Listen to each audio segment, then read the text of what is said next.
Hi, I'm Chelsea Beck. I'm the director at the Texas Wendish Heritage Museum here in Servin, and today we're going to show you guys how to make Texas Wendish Noodles. And I'll let Marion introduce herself as well.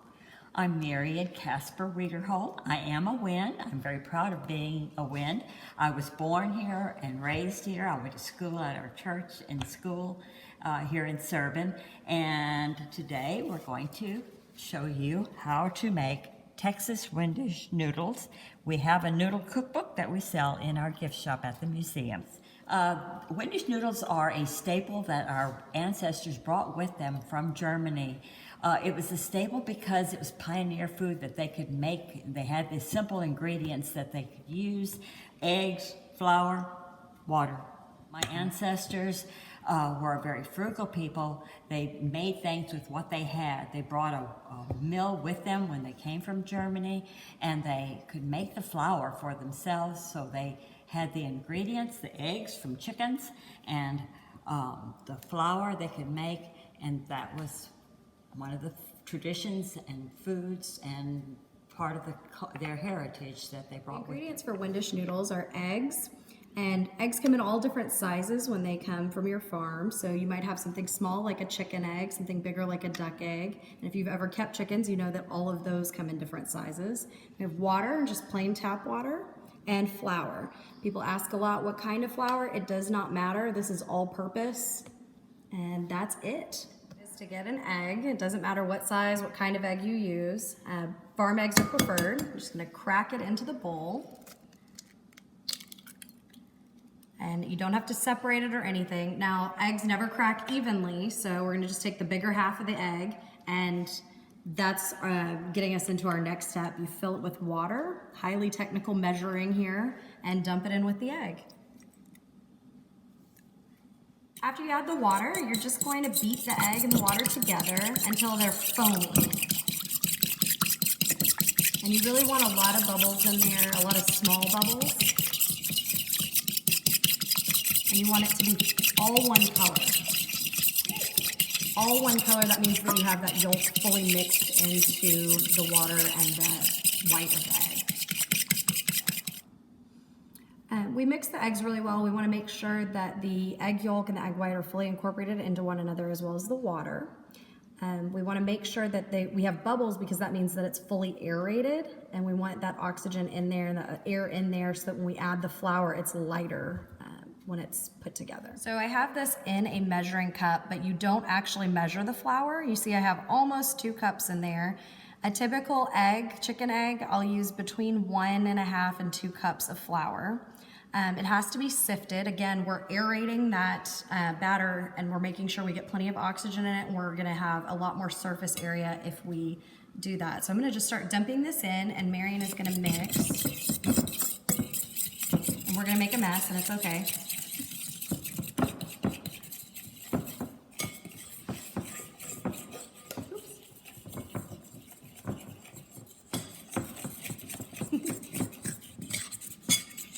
Right now, it's starting to get more and more firm, and we have just over a cup in there, so we're probably good on flour.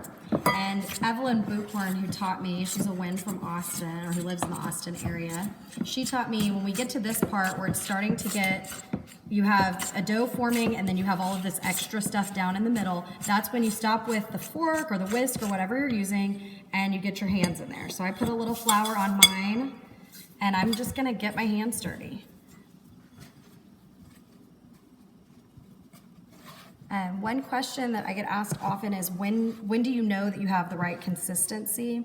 I do it by feel, and whenever it starts to firm up, I can form a ball out of it. We're getting there, but this is still wet. It's too wet, it's spongy, it's sticking to my fingers, that's not good. We wanna get basically to a pie crust consistency with it, and you can break it apart and add more flour in. Adding more flour to it as we go, and I'm breaking this apart a little bit to get that really wet part of the dough drier, because we don't want it to be sticky, we don't want it to be wet. And all of this little stuff, unless it's gonna stick in with everybody else, I'm just gonna leave it in the bottom of the bowl. Don't tell my grandma. So once you get it to a pretty stiff consistency where you can see it start to flake apart, oh, see, this is too wet, but where it's flaking, it's getting there. So we're gonna add a little bit more flour in here to the dough. And we're gonna try that again. So it's starting to flake apart. That's what we want right there. So when we're looking at the consistency, we want something that's gonna form up and be stiff, and we want it to flake. And it'll start flaking, as you can see right here, where it's flaking apart as I pull on it. It'll flake into little pieces. That's what I want, because if it's super sticky like it is right here, that's too wet. It's not gonna roll out nicely. So right here, we're about done. I can make it into a ball, more or less. So I'm gonna kind of push it into that ball, and then we're gonna be ready to either roll it out. You can also put these through a pasta machine. I don't, and that's not how they were traditionally done.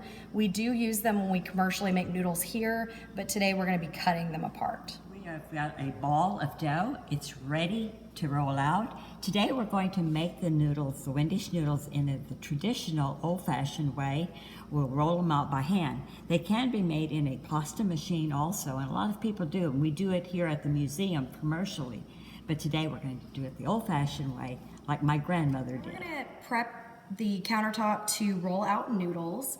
I actually learned how to make noodles from Evelyn Buchhorn at our Wendish Fest. Marion and another of our volunteers, Jan, said, oh, you need to make sure you go over and watch Evelyn make noodles. And when they said, watch Evelyn make noodles, I did not know that I was gonna be taking part in my very own noodle demonstration from day one. And so we went over there and she taught me everything I know. And so part of that was making sure there's plenty of flour down. She said, you're not gonna, you can't have enough. And basically you're just gonna roll it out. So I have it I flattened my ball out a little bit, and I'm just gonna start rolling it out. You wanna put pressure on it just like you would a pie crust or anything else you're rolling out. And it's very, very elastic. So it's gonna keep shrinking back. It's gonna feel like an uphill climb. One thing Evelyn does that I never do with pie crust is she'll flip it and let it be a little bit drier. Not sure exactly why she does that, but it works better. So start out pretty thick, like right here, and we're gonna go thinner and thinner. So you can see this side starting to get a little thin. We want it uniform, and we want it to be really, really thin, maybe 1/8 of an inch or smaller. Some of the ladies I've talked to around here, their grandmothers told them, get it to where it's almost see-through.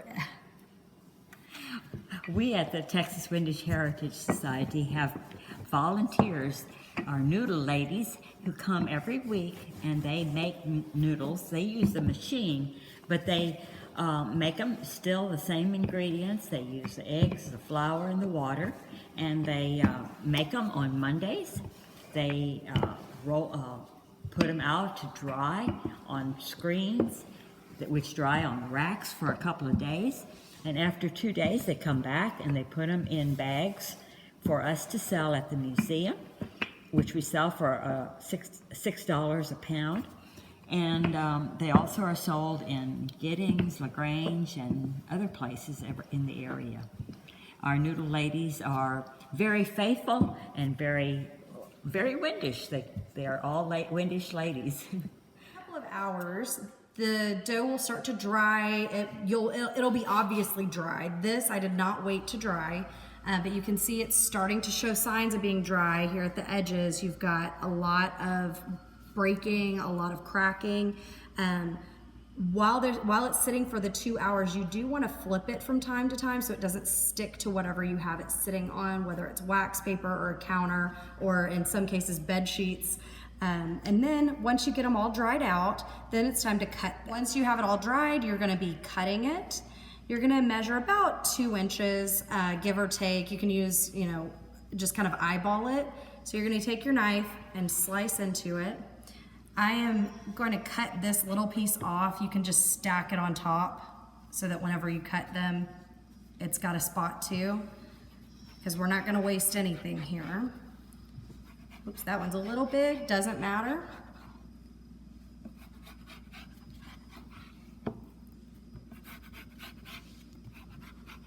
So we'll continue slicing until we get all the way down, and then we'll be ready to stack them. You don't want to stack everybody at once because you have to be able to go through it with your knife. The goal here is to get really teeny tiny pieces. If you cut them too big, they're almost like dumplings, and so they'll get really big as they absorb liquid when you cook them. So we're gonna stack them on top of each other. I am actually gonna limit it to a couple because this knife that I'm using is not extremely sharp. So once I get them stacked, if I want less work for myself, I can cut it in half and stack them again. Okay, I'm gonna move these out of my way. I've got my stack here. I'm gonna line it up as best I can, and then I'm going to be shaving off little bitty pieces of this. And we'll show them to you in just a second. They're gonna stick together because this dough is not dry. We're gonna cut them down into little pieces. Again, my knife is not the sharpest knife and my dough is still wet. So I'm gonna cut these apart, and what you're gonna see is you're gonna start to see your noodles. After you get them all cut up, we'll pick it back up from there and I'll show you how we separate them. This part is tedious and takes a little bit of time, but it's one of those old traditional things like making your own bread that is a soothing and easy thing to fall into, and kind of takes us back to times that were a little simpler. These are a little thicker than I normally want them. I usually want to get to about this thickness right here. And these are going to be a little bit bigger, but you can see they start to come out pretty uniform as you go. So as you're cutting them, you're going to kind of try to keep it consistent, try to keep your knife going in the same spot each time. So we have all of our noodles here that we've cut up, and again, we cut them up while they were still wet, so they're different sizes a little bit. We want to get them a little bit more uniform than this. Normally that's much easier to do when they're dry. So now we're gonna toss them. This is my favorite part. So what we're doing here is we're trying to get all of these pieces separated. Sometimes as we trim them, especially if you do a really big stack, they'll start to get stuck together and they'll be like this. So we wanna peel them apart, but the easiest way to do that is you're gonna grab them in your hands and you're just gonna toss them and just keep messing with them and separating them out. And if you have kids, they love to do this. But see, these guys still stuck together a little bit. We want to make sure that we get them all spread out and apart. Here we go again. And a lot of times I'm going to have to actually peel them. So these two were stuck like this, and we're going to peel them apart. We're going to keep tossing them, keep finding little pieces that are together, and then we're going to have a really shallow layer of them to let them dry even more.